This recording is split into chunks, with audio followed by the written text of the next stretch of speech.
2024 లేదా 25లో డిగ్రీ లేదా బీటెక్ చదివారా? సాఫ్ట్‌వేర్ జాబ్ కోసం ఎదురు చూస్తున్నారా? అయితే కోడ్ జ్ఞాన్ 100 డేస్ కోర్సులో చేరండి, జాబ్ సాధించండి. Welcome to Suman TV. నేను మీ Suman TV Nag. According to vedic astrology కనుక మనం చూసుకుంటే కర్మ సిద్ధాంతం అనేది ఎన్ని రకాలుగా ఉంటుంది, అట్ ద సేమ్ టైం దాని ఎఫెక్ట్ నక్షత్రాల పరంగా చూసుకుంటే మన మీద ఏ విధంగా ఉంటుంది అనేది ఈరోజు మనతో పాటు వైదిక్ ఆస్ట్రాలజీ ఉమా గారు ఉన్నారు. వారి మాటలు తెలుసుకుందాం. నమస్కారం ఉమా గారు. నమస్తే నాగరాజ్ గారు. కర్మ సిద్ధాంతం అనేది ఎన్ని రకాలుగా ఉండేటువంటి అవకాశం ఉంటుందని అని దాని ఎఫెక్ట్ అసలు నక్షత్రాల మీద ఏ విధంగా ఉంటుంది? తప్పకుండా అండి. కర్మ అనేటువంటిది మన జ్యోతిష్యానికి కావచ్చు, మన ప్రపంచానికి, ప్రతి మానవాళికి కూడా ఒక మూలమైనటువంటిదండి. ఎందుకు అని అంటే ఎవరైనా సరే ఇప్పుడు చూసేటువంటి వాళ్ళు కావచ్చు, వినేటువంటి వాళ్ళు కావచ్చు, ఒక కష్టాన్ని పడుతున్నారంటే దానికి ఏ కారణము లేకుండా మీకు ఆ కష్టం రాదు. ఇది ఖచ్చితంగా కర్మ యొక్క కారణం చేతనే మీకు అది వస్తుంది. మేజర్గా మీకు కర్మ అనేటువంటి సిద్ధాంతంలో 3 రకాల కర్మల కోసం చెప్పబడి ఉందండి. సంచిత, ప్రారబ్ధ, ఆగామి కర్మ అని చెప్పబడి ఉంది. సంచిత కర్మ అంటే ఏమిటి అంటే ఈ సంచిత కర్మని ఆధారంగా చేసుకునే ప్రతి మనిషి, ప్రతి జీవరాశి కూడా పుట్టడం, చనిపోవడం లాంటివి జరుగుతూ ఉంటాయండి. మనమే కాదు, ప్రతి జీవరాశులు 84 లక్షల జీవరాశుల్లో కుక్క, పంది, చీమ, ఎలుక, కంటికి కనిపించేవి, గాల్లో ఎగిరేవి, కంటికి కనిపించని క్రిమి కీటకాదులు కూడా ఈ సంచిత కర్మకు బానిసలే. ఎవరైనా దాని ఆధారంగానే ముందుకు వెళ్లాల్సిందేనండి. అది సంచిత కర్మ. ఇక ప్రారబ్ధ కర్మలోకి వస్తే కనుక, ప్రారబ్ధ కర్మ అంటే మనం చేసుకునేటువంటి కర్మ. మన చేతులారా ఇప్పుడు ఈ నిమిషం మన బుద్ధిపూర్వకంగా మన కాన్షియస్నెస్ అనేటువంటి పని చేస్తూ ఉండగానే చేసేటువంటి కర్మ. ఈ నిమిషం నేను ఒక అబద్ధం చెప్పాను అనుకోండి, అది ఖచ్చితంగా నాకు రిఫ్లెక్ట్ అవుతుంది. కావాలంటే ఒక వ్యక్తి యొక్క జీవితంలో అప్పులున్నాయి, లేకపోతే ఒక కష్టం ఉంది అనేటువంటి విషయాన్ని తీసుకుని ఆ కష్టానికి, అప్పు అవ్వడానికి కారణం ఏంటి అనేది ఒక్కొక్క నిమిషం, ఒక్కొక్క గంట, ఒక్కొక్క రోజు, ఒక్కొక్క సంవత్సరం వెనక్కి తవ్వి చూస్తే దానికి కారణం ఇతనే ఏదో ఒక తెలుసో తెలియకో స్వయంకృతాపరాధములు పూర్వకంగా చేసుకున్న తప్పులే కారణం అవుతాయి. ఆరోగ్య సమస్యలకి అజాగ్రత్త కారణం అవుతుంది. ఎవరికైనా ఇచ్చి మోసపోవడానికి ఈ అతి మంచితనం కారణం అవుతుంది. ఎన్నో రకాలుగా తనంతట తానే కారణం అవుతూ ఉంటారు. అదే ప్రారబ్ధ కర్మ అండి. ఇప్పుడు నేను ఒక నిప్పును ముట్టుకుంటే నాకు కాలుతుందా లేదా అండి? అదే ప్రారబ్ధ కర్మ. మనం బుద్ధిపూర్వకంగా మనం ఎంచుకునే మార్గమే, మాట్లాడేటువంటి మాటే, చేసేటువంటి పనులే ప్రారబ్ధ కర్మ. ఈ సంచిత ప్రారబ్ధ కర్మల యొక్క సమ్మేళనమే ఆగామి కర్మ. అంటే రాబోయేటువంటి రోజుల్లో నేను దేన్ని అనుభవిస్తాను, నా ఫ్యూచర్ ఎలా ఉండబోతుంది, నేను ఇప్పుడు ఒక నిజం చెప్పగలిగితే ఎప్పుడైనా అది నిజమే. ఒక అబద్ధం చెప్తే దానికి అబద్ధాన్ని పూడ్చడానికి ఫ్యూచర్లో మళ్ళీ ఇంకొక అబద్ధం ఆడాలి ఖచ్చితంగా. ఇలాగా మనం ఎంచుకునేటువంటి మార్గం. ఇప్పుడు ఫర్ ఎగ్జాంపుల్ నేను ఒక దాన ధర్మం కానీ ఒక మాట ఉంటుందండి, అవశ్యం అనుభోక్తవ్యం కృతం కర్మ శుభమని శాస్త్రం చెబుతుంది.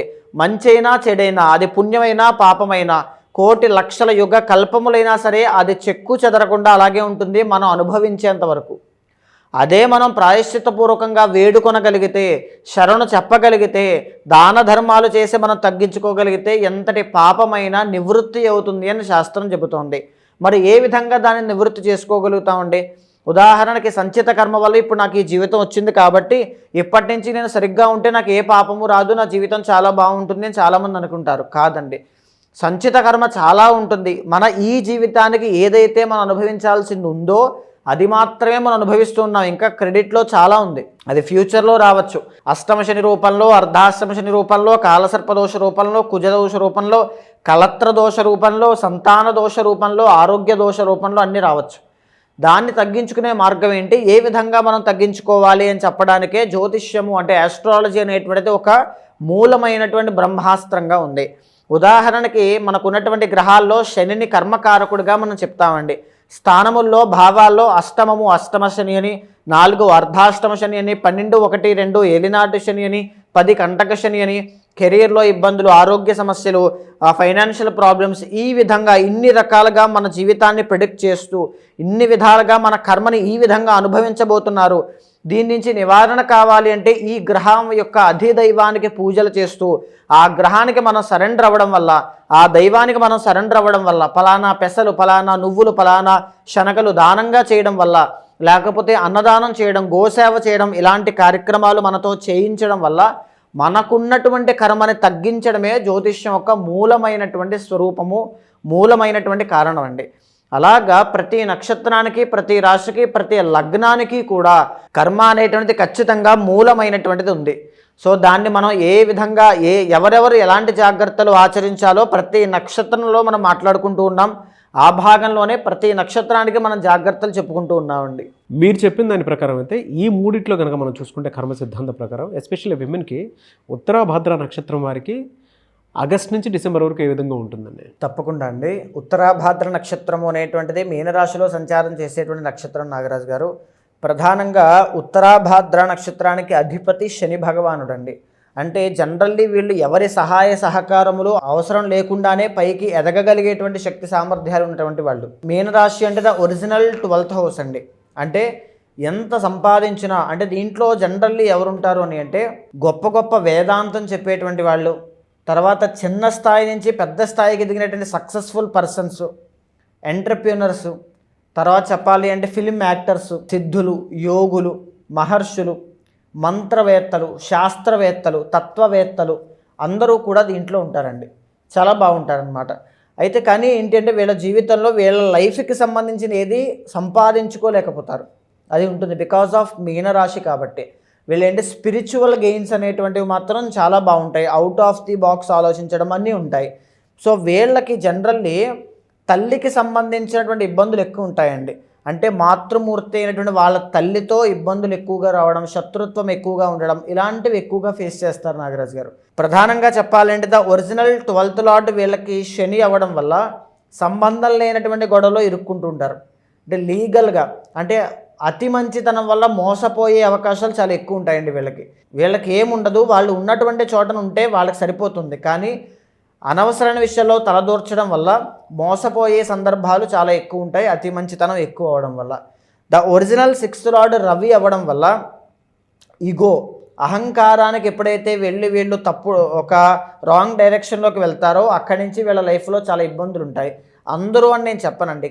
ఈ సంచిత కర్మ వల్ల ఇబ్బంది పడేటువంటి వీళ్ళకి ఖచ్చితంగా అది కనబడుతుంది. ఎప్పుడూ లేనటువంటి బద్ధకము కానీ, ఎప్పుడూ లేని సోమరితనం కానీ, ఎప్పుడూ లేని నిర్లక్ష్యం కానీ శని ఉన్నప్పుడే ఎందుకు వస్తాయండి? ఏలినాటి శని ఉన్నప్పుడే ఎందుకు అవి కనబడతాయి? బద్ధకం, నిర్లక్ష్యం అంటే అది అంతేనండి. కర్మ వల్ల కూడా అంతే. ఆ సమయంలో ఎప్పుడూ తీసుకోని నిర్ణయాలు కూడా తీసుకుంటారు. ఒక డ్రాస్టిక్గా చేంజెస్ అనేవి కనబడతాయి. సో దానివల్ల చాలా ఇబ్బందులు పడతారు. అండ్ ఇంకొకటి ఏంటి అంటే వీళ్ళ తండ్రి యొక్క అనారోగ్యము, తండ్రి యొక్క మరణము, తండ్రి యొక్క ఇబ్బందులు వీళ్ళకి చాలా జీవితంలో మార్పులను తీసుకొస్తాయి. తండ్రి పాత్ర అనేటువంటిది చాలా ఎక్కువ ఉంటుంది వీళ్ళ లైఫ్లో వచ్చేటువంటి ప్రతిదానికి, హెల్త్కి కానీ, మనీకే కానీ, అన్నిటికీ సంబంధించి కూడా. ప్రధానంగా నాగరాజు గారు వీళ్ళకి ఏంటి అంటే మెరిటల్ లైఫ్ ఇష్యూస్ అనేటువంటివి ఎక్కువ ఉంటాయండి. Because the original 4th and 7th lord బుధుడు కాబట్టి మెరిటల్ లైఫ్లోకి ఎంటర్ అయిన తర్వాత ఐదర్ కుటుంబం నుంచి దూరంగా రావాలి, లేదా బిజినెస్లో డౌన్ఫాల్ అయినా చూడాలి, లేదా మెరిటల్ లైఫ్లో ఇబ్బందులైనా రావాలి. 2 మ్యారేజెస్ చేసుకోవడం కానీ ఇలాంటివన్నీ కూడా చాలా ఎక్కువ ఉంటాయి. సో చిన్న వయసులో పెళ్ళైనా చుట్టాలతో, ఎందుకంటే బుధుడు కాబట్టి బంధుకారకుడు కాబట్టి చుట్టాలమ్మాయితో పెళ్ళిళ్ళైనా కానీ ఖచ్చితంగా ఇబ్బంది అనేది ఫేస్ చేస్తారు. ఇంకొకటి చెప్పాలి అంటే the original 3rd and 8th lord శుక్రుడు వల్ల హార్ట్ బ్రేక్స్ అనేటువంటివి చాలా ఎక్కువ ఉంటాయండి. లవ్ ఫెయిల్యూర్ అవ్వడం కావచ్చు, లేకపోతే ఈ యొక్క విమెన్ రిలేటెడ్ ప్రాబ్లమ్స్ అనేవి ఎక్కువగా రావడం, మెన్కి టెస్టోస్టెరాన్ ఫెర్టిలిటీ ఇష్యూస్ అనేటువంటివి ఎక్కువగా రావడం, విమెన్కి పీసీఓడి, పీసీఓఎస్ కానీ, థైరాయిడ్ కానీ, యూటరస్ ప్రాబ్లమ్స్, మెన్స్ట్రువల్ సైకిల్స్లో ఇబ్బందులు, యూరినరీ ట్రాక్ ఇన్ఫెక్షన్స్ కానీ ఇలాంటివి చాలా ఎక్కువగా రావడం. సో చెప్పుకోలేనటువంటి కొన్ని ఆరోగ్య సమస్యలు అనేవి చాలా ఎక్కువ వస్తాయండి. దానివల్ల పడేటువంటి శ్రమ, ఒత్తిడి చాలా ఎక్కువ ఉంటుంది. ద ఒరిజినల్ 5th లార్డ్ వీళ్ళకి చంద్రుడు అవ్వడం వల్ల పుట్టినటువంటి ఆడ సంతానము, సంచిత కర్మ వల్ల మీరు ఇబ్బంది పడుతూ ఉంటే మీ పుట్టినటువంటి సంతానం విషయంలో చాలా ఇబ్బందులు అవుతాయండి. ఎలాంటి ఇబ్బందులు అంటే వాళ్ళు మీకు వ్యతిరేకంగా పెరగడం, మొండితనం, పెంకితనం చాలా ఎక్కువగా ఉండడం, మీరు చెప్పిన మాట వినకపోవడం, లేదా విద్యలో అభివృద్ధి లేకపోవడం, వాళ్ళ నడవడికలో చేంజెస్ రావడం, అది మీరు కళ్ళారా చూసి బాధపడుతూ ఉండడం, చెప్పలేక చెప్పినా వినట్లేదనేటువంటి ఒక భావనతో అసంతృప్తికి గురవడం, ఇలాంటివన్నీ కూడా సంచిత కర్మ వల్ల మీరు పడేటువంటి ఇబ్బందులు. మేజర్గా అన్నిటికంటే ఏమిటి అంటే మీరు ఎంత కష్టపడినా దేంట్లోనూ రిజల్ట్స్ రావట్లేదు, లాస్ ఆఫ్ మనీ, ఎంత సంపాదించినా డబ్బు నిలబడట్లా, loss of efforts, loss of thoughts, loss of energy, ప్రతిదీ కూడా నష్టము, నాకు ఏది సంపాదించుకోలేకపోయాను, ఏది నిలబెట్టుకోలేకపోయానన్న భావన మీకుంటే సంచిత కర్మ వల్ల మీరు ఎఫెక్ట్ అవుతున్నారు. దాన ధర్మాలు, పుణ్య కార్యక్రమాలు, కొన్ని పూజలు అవి చేసుకోండి, అదే మీకు చాలా మంచిది తప్పకుండా అండి. అయితే ప్రస్తుతం నాగరాజు గారు ఆగస్టు దగ్గర నుంచి డిసెంబర్ దాకా వీళ్ళకి నడిచేటువంటి గ్రహ సంచారములు మనం గమనిస్తే కనుక ఆగస్టు 15 నుంచి సెప్టెంబర్ 17 దాకా వీళ్ళకి అద్భుతమైనటువంటి రాజయోగం కనబడుతోంది. తర్వాత ఏమిటి అంటే అక్టోబర్ 17 దగ్గర నుంచి నవంబర్ 17 దాకా వీళ్ళకి కష్టములు అనేటువంటివి చాలా ఎక్కువ ఉంటాయండి మీకు. ఎందుకు అని అంటే ప్రధానంగా 8వ స్థానంలో తులలో రవి నీచ స్థితిలోకి మీకు వెళ్ళబోతున్నారు. రవి బుధులు కూడా వెళ్తారు కంపల్సరీ. సో దానివల్ల అక్టోబర్ 17 దగ్గర నుంచి నవంబర్ 17 దాకా 1 మంత్ బిజినెస్లో డౌన్ఫాల్, కెరీర్లో డౌన్ఫాల్, లేకపోతే మెరిటల్ లైఫ్లో లేదా పార్ట్నర్షిప్లో డౌన్ఫాల్, ఇబ్బందులు అండి. డౌన్ఫాల్ అంటే ఏమీ కాదు, చిన్న నిర్ణయం ఆవేశంలో తీసుకోవడం లేకపోతే రాంగ్ డైరెక్షన్లోకి వెళ్ళడం వల్ల వచ్చేటువంటి ఇబ్బందులు అన్నమాట. సో ముందుగా చెప్పడం దేనికి అంటే జాగ్రత్త పడతారని, అంతే, భయపడతారని కాదు.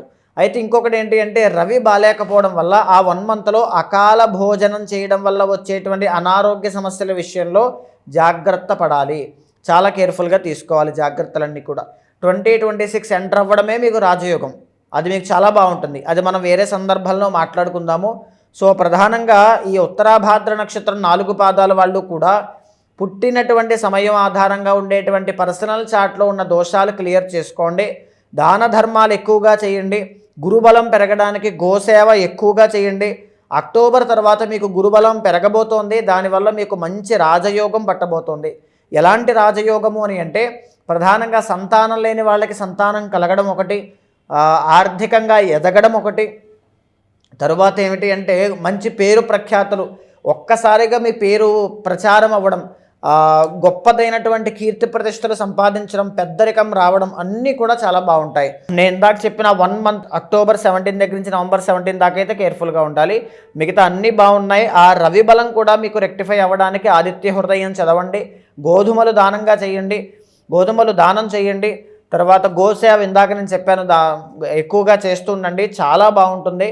ఇంకా ఏదైనా ఉన్నాయి మీరు జాగ్రత్తలు తీసుకోవాలి అంటే పర్సనల్ చార్ట్ ద్వారా తీసుకోండి, చాలా బాగుంటుంది. ఎలా సార్ మీరు చెప్పిన దాని ప్రకారం ఎవరికైనా సరే పర్సనల్ చార్ట్ త్రూ వెళ్ళాలి అనుకునేటువంటి వాళ్ళు చాలామంది ఉంటారు, మిమ్మల్ని అప్రోచ్ అవ్వాలంటే ప్రాసెస్ ఏంటి? తప్పకుండా నాగరాజు గారు, మనం మాట్లాడుకునేటువంటి అంశములన్నీ కూడా గోచార అంశములండి. కానీ పర్సనల్ చార్ట్లో ఏ దోషములు ఉన్నాయి, ఎలాంటి జాగ్రత్తలు తీసుకోవాలి, ఎప్పుడు తీసుకోవాలి, మనిషి ఎప్పుడు ఎదుగుతాడో, ఎప్పుడు టర్నింగ్ పాయింట్ వస్తుంది, ఎప్పుడు డౌన్ఫాల్ ఉంటుంది, ముందుగా తీసుకోవాల్సిన ఫైనాన్షియల్ ప్లాన్ ఏమిటి, ముందుగా మెరిటల్ లైఫ్లో తీసుకోవాల్సిన జాగ్రత్తలు ఏంటి, సంతానము పుట్టేటువంటి యోగం లేకపోతే దేని చేత కలుగుతోంది అనేటువంటి ఎవ్రీథింగ్ అన్నీ కూడా పర్సనల్ చార్ట్లో డిస్కస్ చేయొచ్చండి. అలాంటి వాళ్ళు చాలామంది ఒక డైరెక్షన్ లేక, ఒక మెంటార్ కానీ గైడర్ కానీ లేక చాలా ఇబ్బంది పడుతూ ఉంటారు. అలాంటి వాళ్ళందరికీ మీ వెనకాల నేను ఉంటాను. మీకు ఏదైనా సమస్య వచ్చినా, మీరు ఏదైనా ఒక గమ్యాన్ని దీనికి నేను రీచ్ అవ్వాలి, అవుతానా లేదా అనేటువంటి సందేహంలో, ఏ దారిలో వెళ్తే బాగుంటుంది అనేటువంటి సందేహంలో ఉంటే ఖచ్చితంగా అపాయింట్మెంట్ తీసుకోండి. మీ పర్సనల్ చార్ట్ చూసిన తర్వాత గోచారము గ్రహచారము సమన్వయం చేస్తూ మీతో మాట్లాడి మీ జాతకంలో ఉన్నటువంటి దోషాలకి తగినటువంటి శాంతి పూజలు మీతో ఆచరింపచేసి భగవత్ అనుగ్రహం కలిగేలా చేస్తాను. డెఫినెట్గా అండి. థ్యాంక్ యూ అండి. Thank you so much Uma గారు. నమస్తే అండి. చూసారు కదండి వీడియో. ఈ వీడియోపై మీ అభిప్రాయం కమెంట్ బాక్స్లో పోస్ట్ చేయండి. ముఖ్యంగా మీరు కనుక వేదిక ఆస్ట్రాలజీ త్రూ విద్య, ఉద్యోగం, వ్యాపారం, ఆర్థికం లాంటి విషయాలు తెలుసుకోవాలి అనుకునేటువంటి వాళ్ళు స్క్రీన్ మీద మీకు ఉమా గారి కాంటాక్ట్ నెంబర్ కనిపిస్తుంది, దాన్ని మీరు కాలర్ మెసేజ్ వాట్సాప్ చేసి వెంటనే అపాయింట్మెంట్ బుక్ చేసుకోండి. ఈ వీడియో లైక్ చేసి షేర్ మాత్రం తప్పకుండా చేయండి. ఇలాంటి మరిన్ని వీడియోస్ కోసం మా ఛానల్ ఫాలో అవ్వండి. Thank you.